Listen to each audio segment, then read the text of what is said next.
Hello, my name is Emmy DeGrappa. Each week, we bring you stories asking our guests the question why. We learn about passion, purpose, and the human experience. Brought to you by Wyoming Humanities with the generous support of the Wyoming Community Foundation. This is What's Your Why?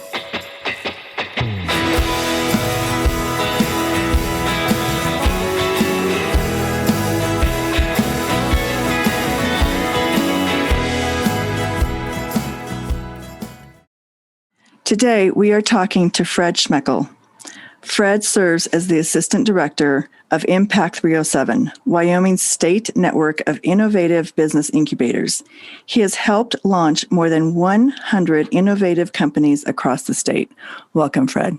Hi, thank you. Glad to be here. Well, thank you for joining us and taking the time. We just want to get to know you, and so the first thing I want to ask you is, where did you grow up? I grew up in Cheyenne. Oh, you did grow up in Cheyenne. I did grow up in Cheyenne, born and raised. I've spent most of my life here in Southeast Wyoming. There's a semester in Bozeman that we don't talk about, but the rest of the time I've been very fortunate to be here in the southeast corner of the state. Well, and I think that's interesting because you have followed your passion in a very big way. As I was reading your biography. And one of the things I did read, which I thought was incredibly interesting, is that you started out in sculpting. You were a sculptor. You were a trained sculptor. I am, yeah. And so are you still sculpting? Mostly I'm sculpting companies these days. I don't get a chance to make a whole lot of art. I really love doing cast metal work, which is very difficult to do when you're on your own. And I haven't had a chance to get back into a UW class here lately to dedicate some time to that. But I'm hopeful I'll get back to it here sooner rather than later. And so you have a double degree. Is one in graphic design and one is a sculpting major? So my two degrees, my undergraduate degree is in art. And then I have a master's in public administration, as I like to call them, hippie and bureaucrat. That's perfect. And it's just a straight line from hippie to bureaucrat to working as a capitalist, is the usual joke here. Well, I think all artists should work as capitalists. I do too. I mean, it's important to Wyoming and our creativity that we be able to sustain our artists, and artists need to find a way to make sustainable living, and it's entirely possible to do here in Wyoming. And were you making a living as a sculptor? I was not. My path was always headed down an arts administration role. I just have always enjoyed sculpting. I love the fact that it's a whole body experience. It's not just art made by moving your wrist. It takes the whole body to get into a piece of sculpture and to communicate something. So yeah, I was always looking towards an admin job of some kind, working in a museum or something like that. And how long have you been working for Impact 307? And tell us a little bit more about that organization. So I started with Impact 307 in September of 2010, which officially makes me the old guy at this point. We used to be called the Wyoming Technology Business Center, but we were able to rebrand here this past summer. Very fortunately, because the acronym was just a mouthful. Because really we were the University of Wyoming's Wyoming Technology Business, or those back-to-back Wyomings. We are awesome enough to warrant two Wyomings in our name, but it's still really awkward. Always like to point out that my mother, I've been with the incubator for more than a decade at this point, and she still couldn't get the acronym right.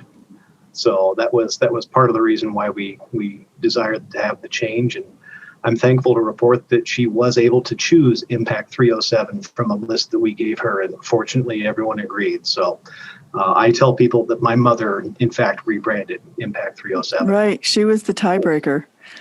She was.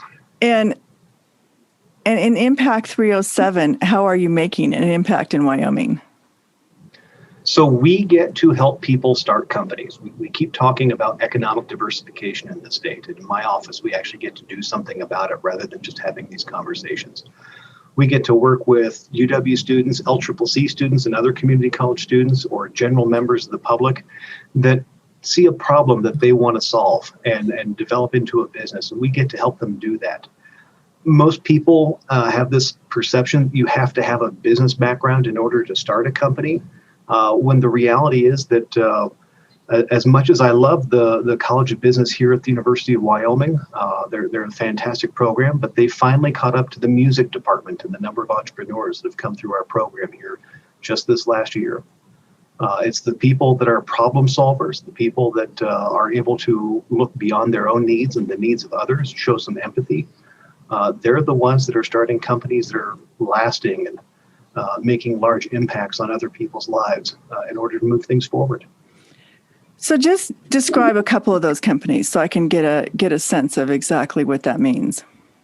Oh my. So in the entire history of the incubator, we've launched 198 companies is what I've come up with just the other day counting.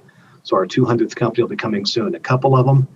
One of our big successes here in Laramie is a company called Bright Agritech. This is a company that did vertical hydroponic farms where the towers are vertical. They were ultimately acquired by a Silicon Valley company called Plenty that has since raised several $100 million in equity from people like Jeff Bezos, the founder of Google, and other wealthy, notorious people, to put 500 farms in the 500 largest cities around the world to give people farm fresh produce that uses a tenth of the water, if that much, to develop them. And it's on a much smaller footprint. They still have a significant presence here in Laramie with a large number of employees over at their West Laramie facility. And it includes companies. We just had one. We had a startup challenge called the Southeast Wyoming Innovation Launchpad that launched a company called Frosty Flake. That's a service company for snowplow drivers and snow removal companies so that they know when it actually starts snowing, as opposed to waking up every couple hours in the middle of the night to see if the weatherman got it right. Because the answer is he didn't.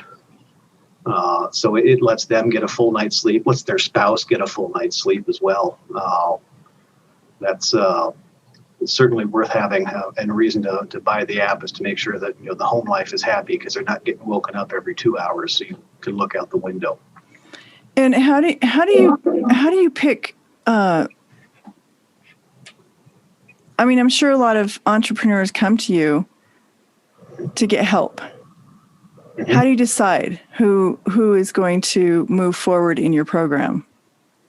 So it's mostly self-selection for our entrepreneurs. We now work statewide. We just got a large federal grant in order to do that here related to the CARES Act. But we take all of our entrepreneurs through a process called Lean Launchpad. It starts with problem solving, identifying that problem. And we work through it trying to develop a pitch deck to help these companies explain what they're going to be doing and have this concept of what their business is going to be. Typically, the people that don't move forward, they tend to self-select out because they find the process of validating their premises and their problem that they're thinking they're solving is actually what they want to solve. They tend to self-select out in order to do that. So if you can make it through that process and being honest with yourself and being coachable, that's really how we move forward with all these companies. Well, what is the process? So it's called Lean Launchpad. It's a well-known industry standard that's been out for years and years. A guy named Steve Blank invented the name Lean Launchpad and actually wrote it down as a process. It starts with what problem are you trying to solve, and then describing your product or service, then focusing in on who might be your best customer, and then a market question, meaning how many customers like that are out there.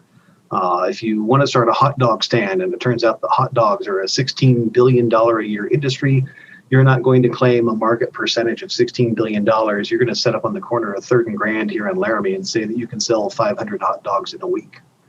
That second number is what we're looking for, not the $16 billion market. We want to know what you can actually address. And it goes from there. So there's 10 different points. We go through developing what a cash flow might look like, which is a tool that we use. It's an Excel spreadsheet that's kind of complicated, but it looks more scary than it actually is.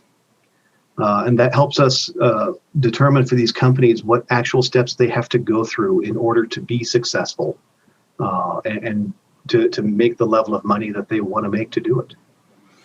And how do these entrepreneurs find out about Impact 307? Are they at UW? Where do they come from?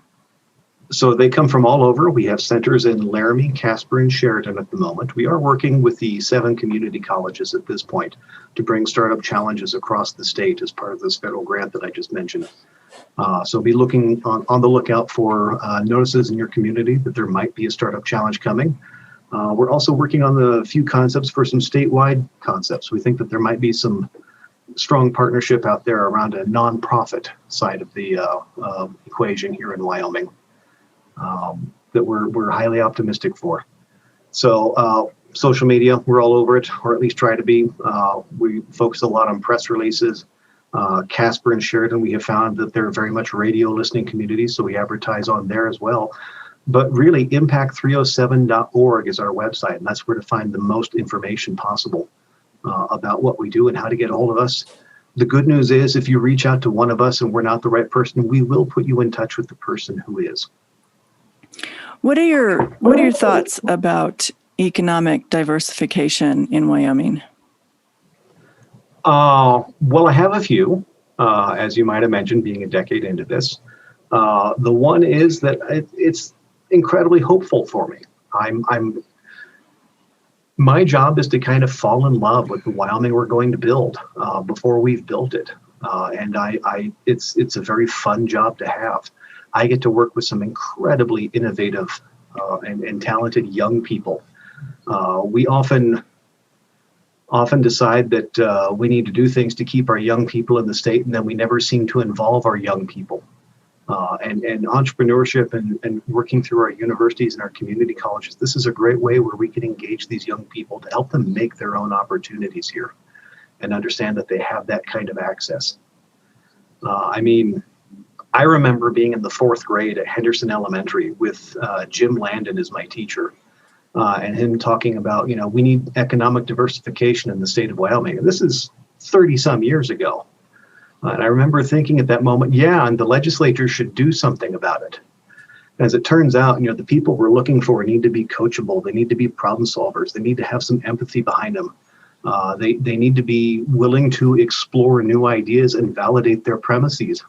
And these are traits we typically identify with 10-year-olds more than we may identify with legislators. So really, the answer turns out to be more in 4th graders than it does the responsibility of the legislators. So it's incredibly hopeful at the moment, I think, that there is a possibility for our young people to build a future in Wyoming of their own making. Well, that is a challenge, probably at the legislative level, because there's so many other things that they deal with as well as that. And how would you have them embrace economic diversification?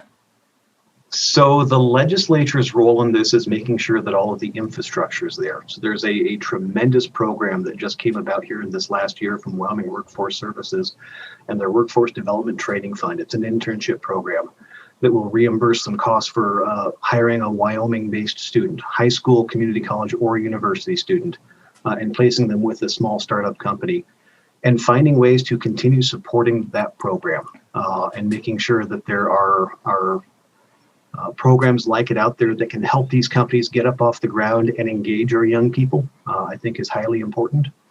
I think that we need to re-examine how we're paying for the state.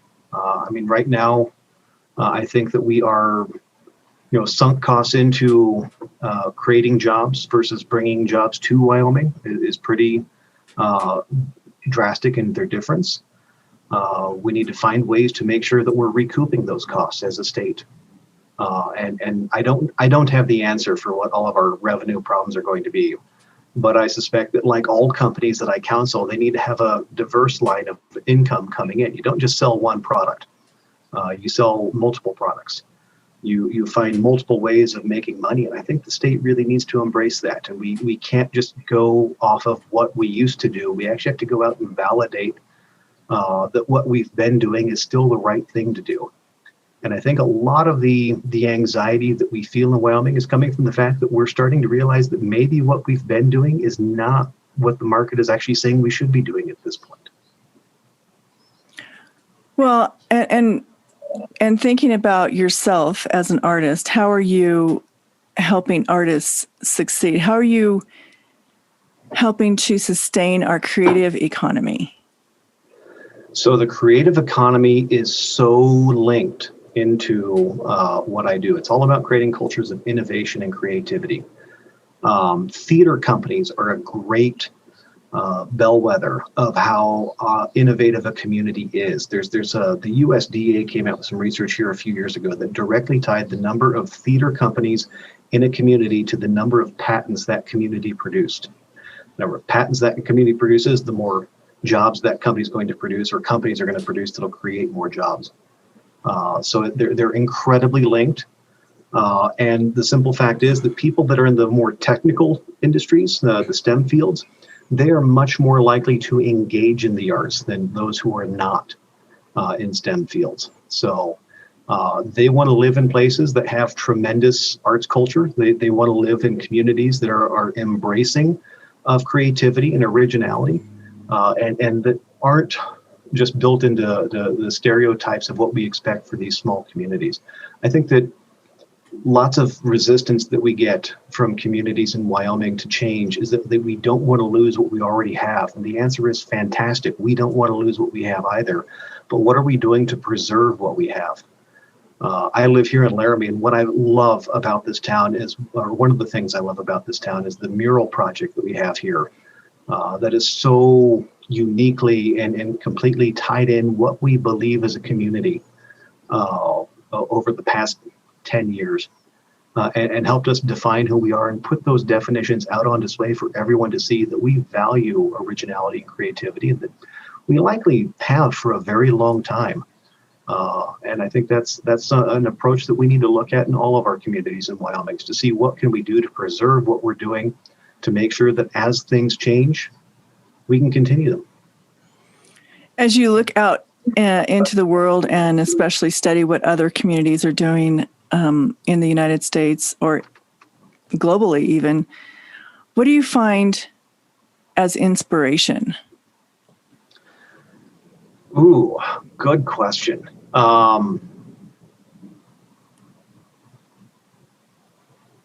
It's oftentimes difficult to equate Wyoming to other communities in the nation, or even around the world to some extent.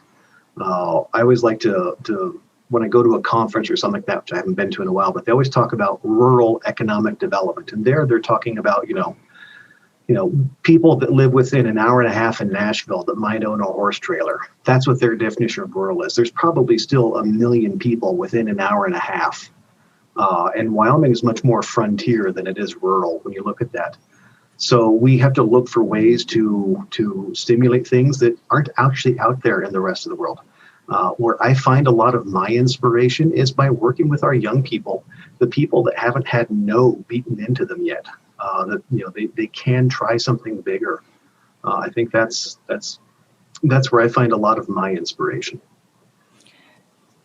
So here's something that just came to my mind, because I like to think of myself as an entrepreneur, and is there any kind of, because it's your program's tied to UW and the community colleges, right? Yeah. So how do you have older students, older entrepreneurs, people who have lived and want to do something that they've always wanted to do? Do you have those kinds of people that enter into your programs? We absolutely do. Our startup challenges are a great way for those people to get in.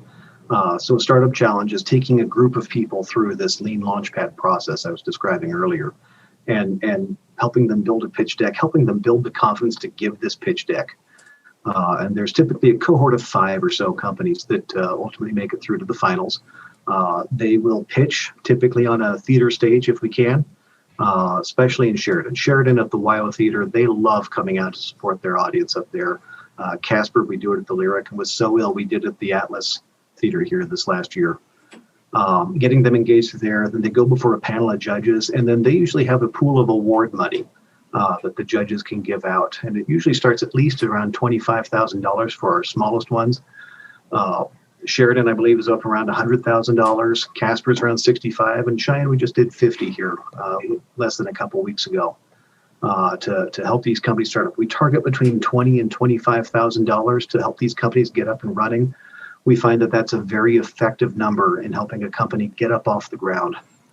It's not prize money. You can't take the money and go on a staff vacation to Honolulu for your board meeting or what have you. There's milestones that go along with it that you have to meet in order to get all of it, or so that you're staying on track. But that's all determined by the companies that we work with, and finding what fits for them to make them successful and move forward. Well, just on a more personal level, in terms of going back to your work as an artist,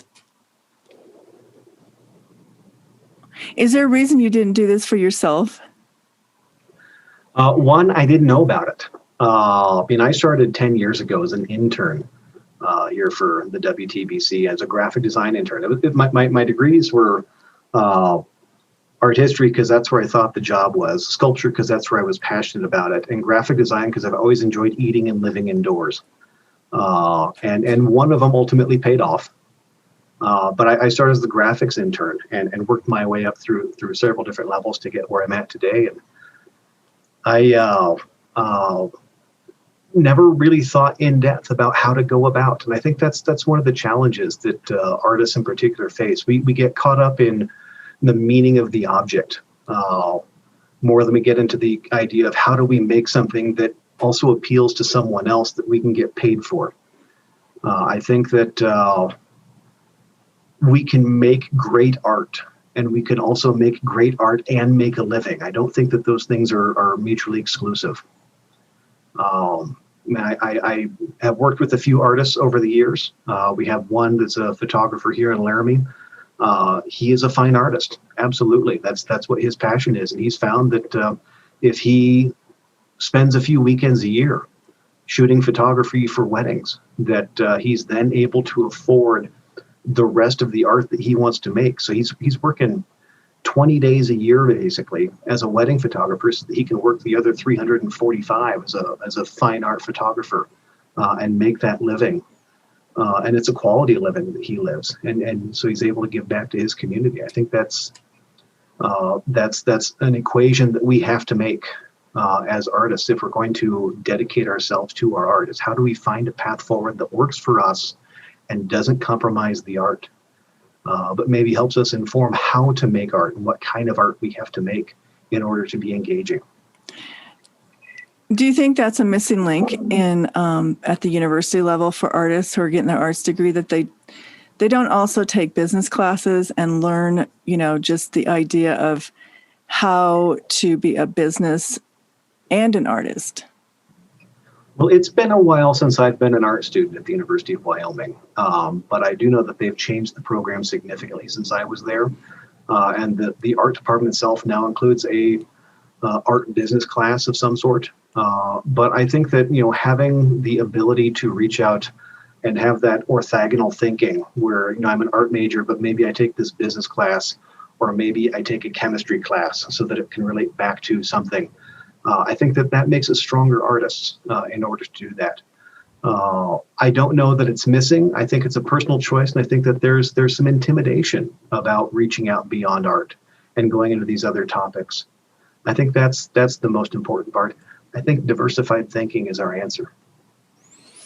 So, how many brothers and sisters do you have, Fred? I have an older brother, and I had a younger brother who was my father's cat. So it was the cat that definitely made me the middle child. But Ajax, unfortunately, is no longer with us. Miss him dearly. Aww. Yeah. He lived a good solid 15 years. So he was a fun brother to have. So is your family still in Cheyenne? My folks are. Okay. Yeah. And I think, growing up in Wyoming, what do you find is the most unique, intriguing thing about growing up in Wyoming? Oh, the most unique.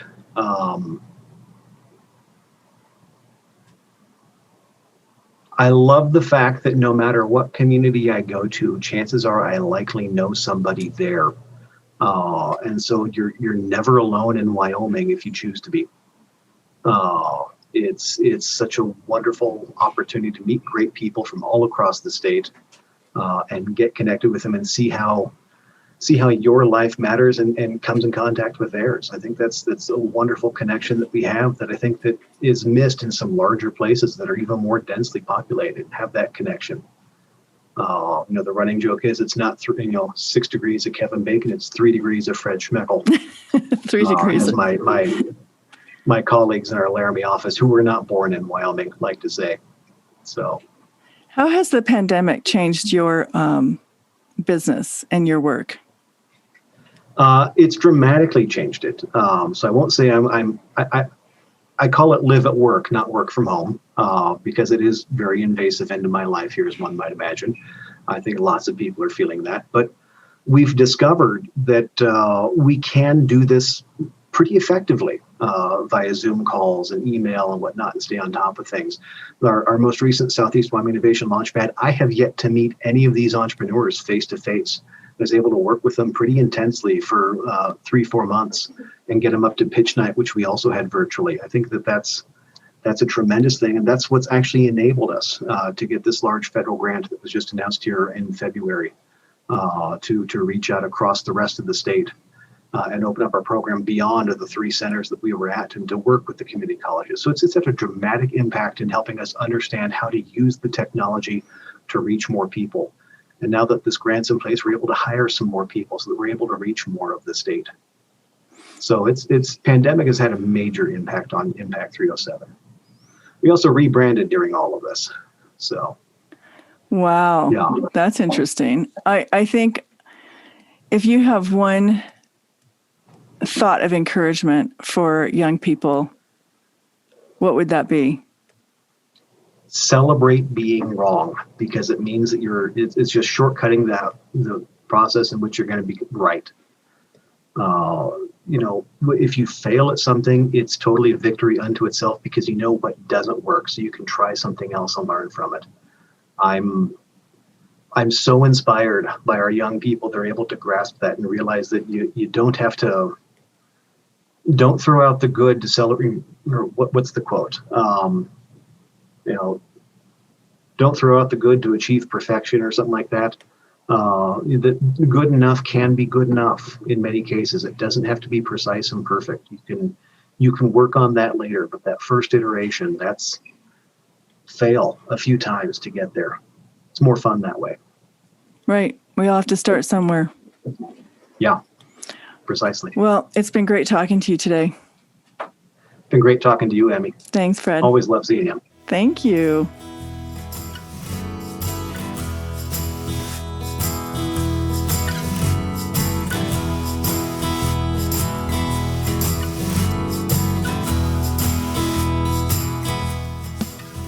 Thank you for joining us for this episode of What's Your Why?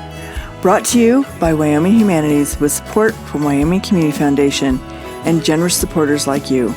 To learn more, go to thinkwhy.org, subscribe, and never miss a show.